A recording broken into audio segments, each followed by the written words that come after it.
Hello, welcome to Global Health Talks.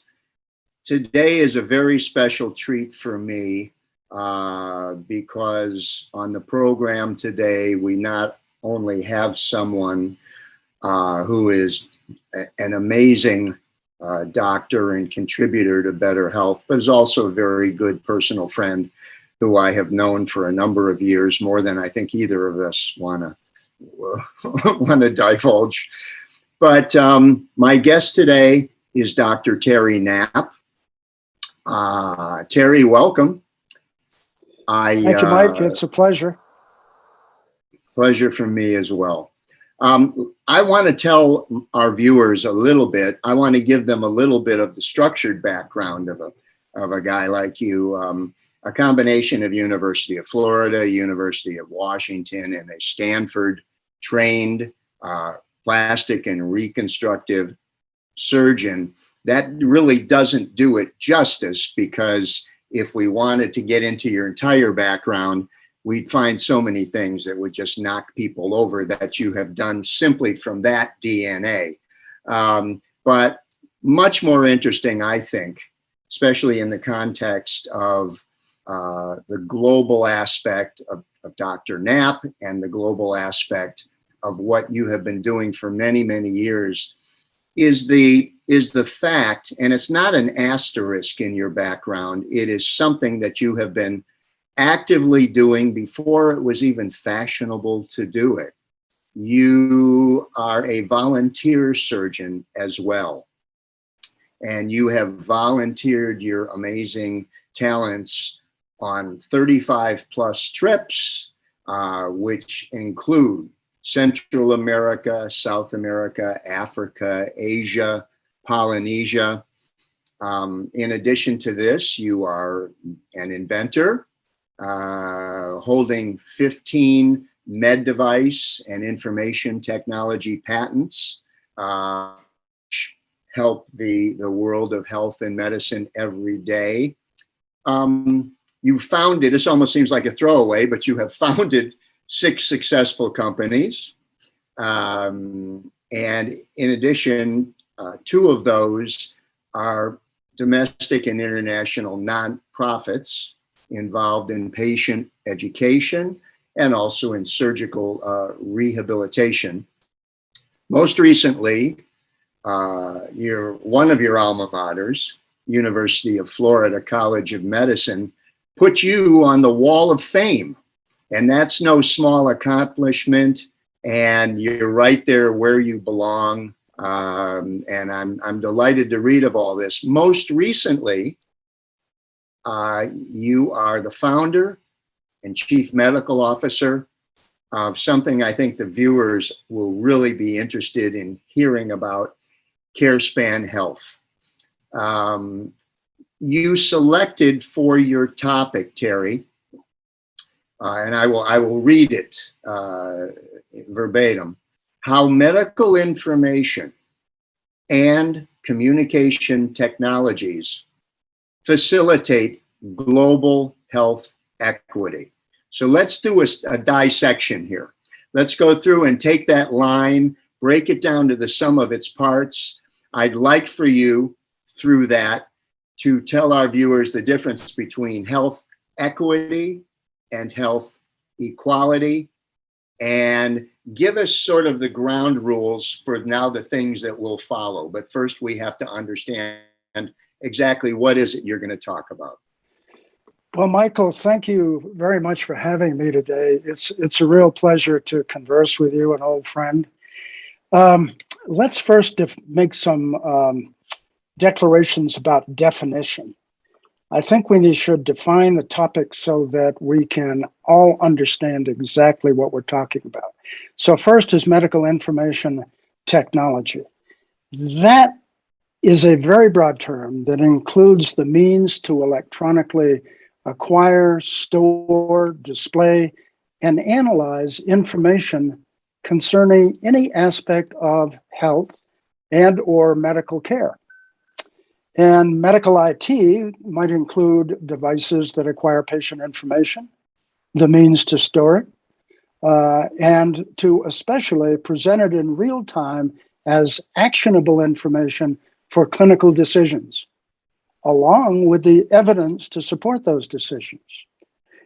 We know there's a wave of biosensors that are being developed.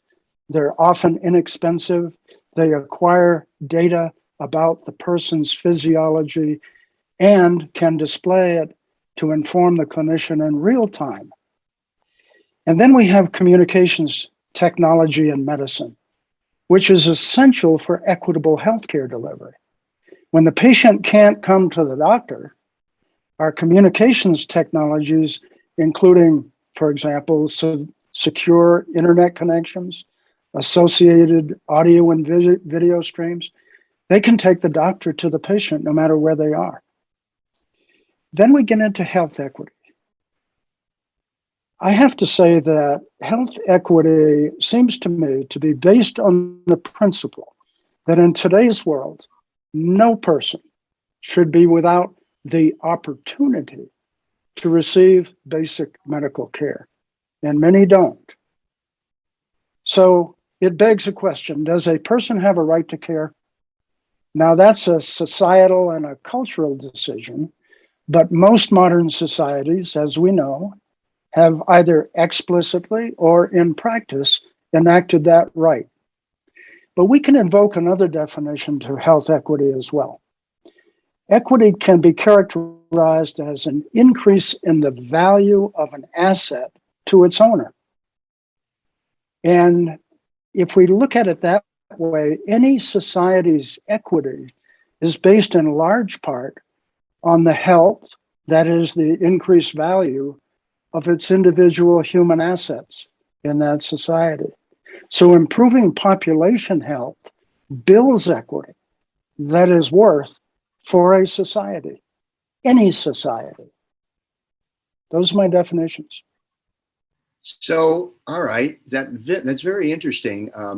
With regard to health equity, let's talk about that.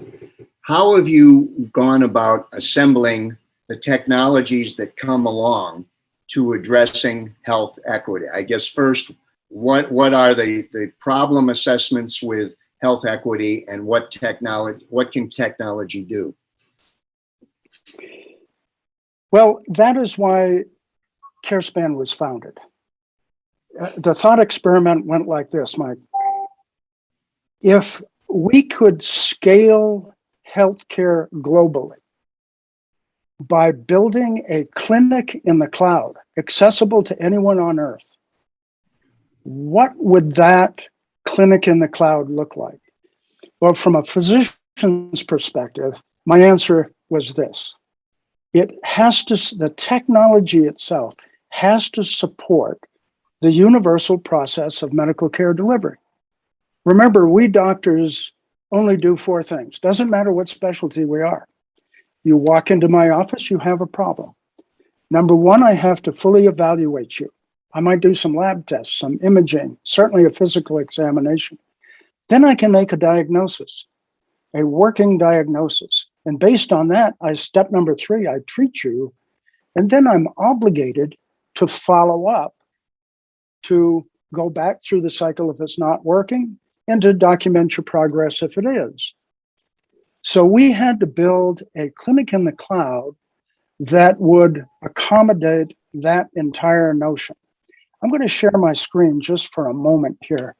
These all have to work in concert, and they're all technology-based. The first is monitoring patients remotely, so we can acquire data about their day-to-day behavioral and physical aspects. This allows us to apply predictive analytics, and that brings number 2 in the compendium of the ecosystem. Digital encounters anywhere, the ability with a built-in EHR and audio-visual technologies to see, examine, talk to, and understand what's going on with the person. And it can work in person, in an office, or in a patient's home, or in a hotel room in London. It doesn't matter where the doctor and the patient are. The third is care continuity services. These are all of the processes that should impact on assisting a patient with their health between doctor visits, and there are many. And of course, bringing the patient in and putting them right in the center of things by making them an active participant through a patient portal and patient engagement technologies. And then finally, underpinning all of this data collection with data analytics, both predictive and outcome-based. And what does that do for us? It allows us as care providers to manage and optimize outcomes, both for patients individually and for populations of patients, for continuous improvement of the entire global process. Wow. Okay. Well, I understand that. I do know that you have coined many phrases, but I know one of them is the 3 C's. Can you talk to us a little bit about the 3 C's of this program?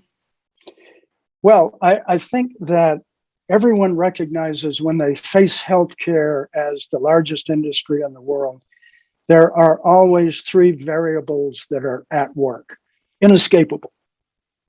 And those are the access to care, the quality of the care that's delivered, and the costs of that care. So we have to think about those when we build a solution. Now let's take access off the top. It's a universal problem. In the US, it's a big problem, as anywhere else in the world, especially for primary care and mental and behavioral health care. Let me give you a couple of statistics. Today in the United States, according to the US government, 82 million people have no access or poor access to primary care providers. Shameful. Almost 120 million, Mike.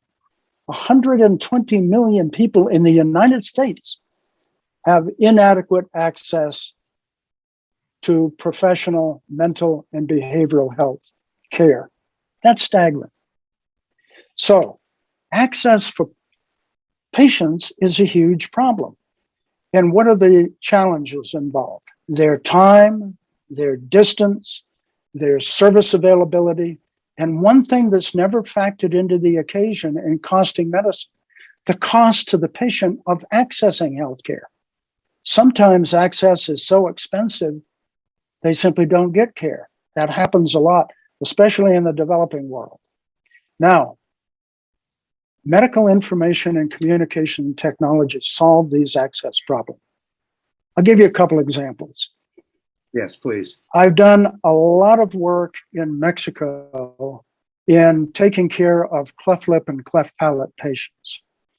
Now, these deformities are very taxing because they require multidisciplinary skills to get good outcomes. That is, they require a surgeon, a pediatrician, an orthodontist, a geneticist, a speech therapist, and on and on. And they have to coordinate that care.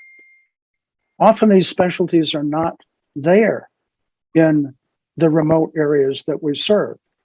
But with a platform like I've shown you, like CareSpan's, we can assemble the experts in the United States, and all of us together in real time can see the patient with the specialists in Mexico, no matter where each party may be, and formulate that treatment plan for that patient in the presence of their parents. Marvelous. Another illustration that just happened a few months ago. CareSpan Asia is one of our subsidiary companies. There was a typhoon in the Philippines, and a city of tens of thousands of patients were isolated, and there was no expert healthcare. Using the CareSpan platform, specialty care and primary care was brought in from Manila seamlessly. The power of medical information and communication technology. Wow. You know, there's an old adage from business school, which I think everyone knows, certainly you do. The goal of achieving a successful business, just in business in general, is faster, better, cheaper. Yes, sir. Now that has a little asterisk behind it, which is if you can do one of those, pick any one, you can compete. If you can do two of those, you should be in the top tier. And if you can do all three of those, you will go unchallenged and will drive the category in whatever it is you're doing. So we have 3 C's. We have access, we have quality, we have cost. How are those related to each other? Which is the toughest? Which is, do you think, going to be the easiest one to buffer up? And which then is going to have to be sort of a self-fulfilling prophecy? Because this is what is going to be of greatest interest to the lay patient. And you know I'm a big advocate of B to C to B. The patient now wants to be in the middle of it, but what you have to do is you have to find a way for the patient to completely and easily understand that you're the scientist, you're the skilled medical doctor, but this is like a teachable moment, Terry. This is like a moment where you sit me down in your office. The first 30 seconds, you remind me of what's wrong with me. You remind me of what traditional treatment is. And then you go on and talk with me as dedicated to me about what some of the options are. So can you talk about the 3 C's in that framework? And then we'll move on to talking a little bit about this just amazing clinic in the cloud. Well, Mike, since you've thrown down the gauntlet here, I'm going to make a statement right now, and I'm going to try to prove it to you. All right. That if we use a clinic in the cloud properly and a digital ecosystem such as I've described, we can nail all 3 of those variables. So, question to you. Would you give me access as being solved by a cloud-based clinic, providing anyone on Earth has an, okay? So if anyone on Earth has an internet connection, access can be solved. So now let's talk about quality for a second. Here's what we've done with the platform with respect to quality. We've integrated an ONC CEHRT certified, that is government certified, Medicare, Medicaid certified electronic record into our clinic in the cloud platform. It incorporates clinical decision support, health maintenance, remote monitoring, care plan execution, and continuity. Our EHR has unique attributes. We can capture sounds like breath sounds, lung sounds, heart sounds. We can put those right in the record. We can capture EKG tracings. We can see, hear, and document a patient getting better and put that in the record. Then we have credentialing and training modules that assure proper use of this system by the clinicians that use it. And it allows them to both manage and optimize outcomes and document that that has been done. And then we use predictive and outcome analytics, which creates the ability to drive continuous improvement in a universal process based on quality management system principles, just like ISO 9001. So quality is first and foremost in our mind. Patient safety is job 1. Number 2, let's talk about quality in a little bit different dimension. Our clinic in the cloud is built on proper data acquisition and management, adding cybersecurity, privacy, and confidentiality that meets not just US, but global standards. And this integrated digital care platform, you can think of it a little bit like a computer operating system. So a computer operating system, whether it's iOS for smartphones, OS X for Mac, DOS for Windows, whatever it is, it has many features and benefits. just like the CareSpan bare bones platform. But an operating system also allows nearly an infinite number of apps, of instrumentation, assimilation of diagnostic devices, programs from third-party developers like clinical decision support, and so on and so forth. CareSpan's Clinic in the Cloud accommodates literally an unlimited number of best-of-breed plugins. I include things like e-prescribing, multimedia education, over 320 diagnostic devices, ultrasound and other live imaging systems, so on and so forth. Would you like to move on to costs? That's the one of the three that I'm most interested in. Given your subset of knowledge and given all of your travel and encountering along the way with every wonderful thing you've done, cost. Let's find out. We got faster, we got better. Talk to me about cheaper. Yes, sir.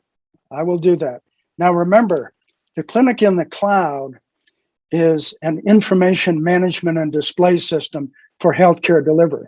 So I'm not talking about the cost of professional services. That's different and it varies all over the world. What I'm talking about is the cost of the care delivery, which can be very high. So let's step back for a second and talk about a couple of principles. Number one, healthcare is fundamentally a transaction-driven information exchange process. Let me put that in percentage terms. 70 to 85% of healthcare transactions involve only the exchange of information, as opposed to what I did for a living, physical intervention like surgery. Sure. Yeah. Right. So let's focus on the transaction. The cost of information exchange transactions are directly related to the degree in which the information involved is free to move unrestrained by physical constraints, physical barriers. Let me give you a for instance. Paper charts and even in office or in hospital electronic data storage facilities, even in very large systems like Kaiser Permanente, for example, they capture data, but that data is constrained by its lack of mobility. It's siloed electronically.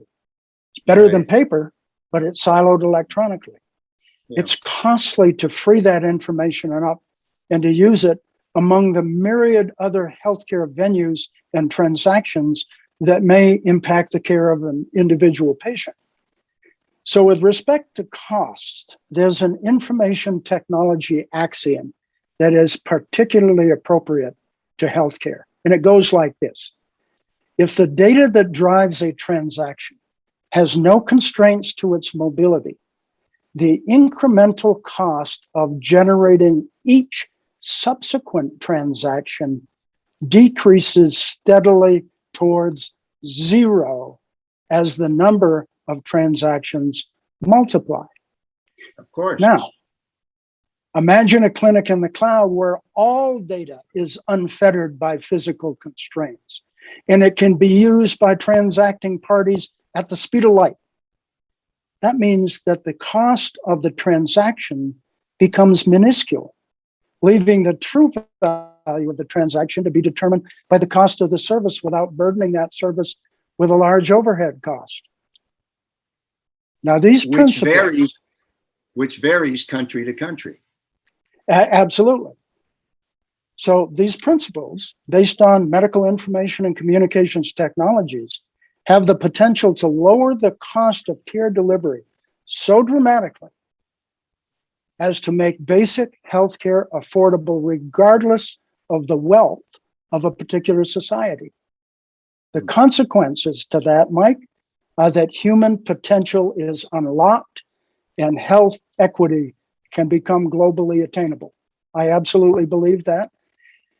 And I think, Mike, what I'd like to show you just to illustrate this, because we've been talking abstractly about this, is one more slide that Yes, sir. demonstrates our cycle of care. And I think it will become clearer. Imagine a woman who may be somewhat elderly. She has diabetes, let's say, and hypertension. Maybe she's depressed, or all three. She may be in her own home. She may be in a small village clinic. She may be in a hotel room. She may be with a caregiver or a medical assistant, especially if she's not computer literate or technology illiterate. Now imagine there are an array of inexpensive devices that read her body, her glucose, her blood pressure, her heart rate, her weight, and report them through a smartphone hub, a data hub that makes sure that the data has integrity and is registered as such, and shunts that information to the CareSpan system through our monitoring and data gathering capabilities. Now, imagine our care continuity services, where the patient is monitored and her trend lines. So if an alert or a notification comes up, immediately the doctor can be contacted, and a virtual visit or an in-person visit, it doesn't matter, can be immediately established, and the patient can be cared for, e-prescribing, ordering tests, so on. And the care team can also come together with the patient, as can a family member observer. This is what the interactivity looks like. Wow. Terry, thank you for not only walking us through that, but I think making it easy for those of us, again, who are not scientists, to understand the real essence of what this is, and also for showing us how well thought through it has, this triad of care, how well thought through it has been. There's absolutely every reason to believe that it not only will be as successful, but it will be as successful as your dream is. And thank you so much. I know there's other pieces to this, for example, the 4 Ps, and many, many things for us to talk with. But I think this bite of the apple is going started on many conversations in this regard. I thank you so much for your friendship, for your greatness, for your unselfishness. And I am just so excited to have had you start to tell us about this story. And we're going to be monitoring CareSpan and everything it does along the way. Thank you, Mike. You make me blush. I haven't had such accolades since my mother talked to me just as I graduated from medical school.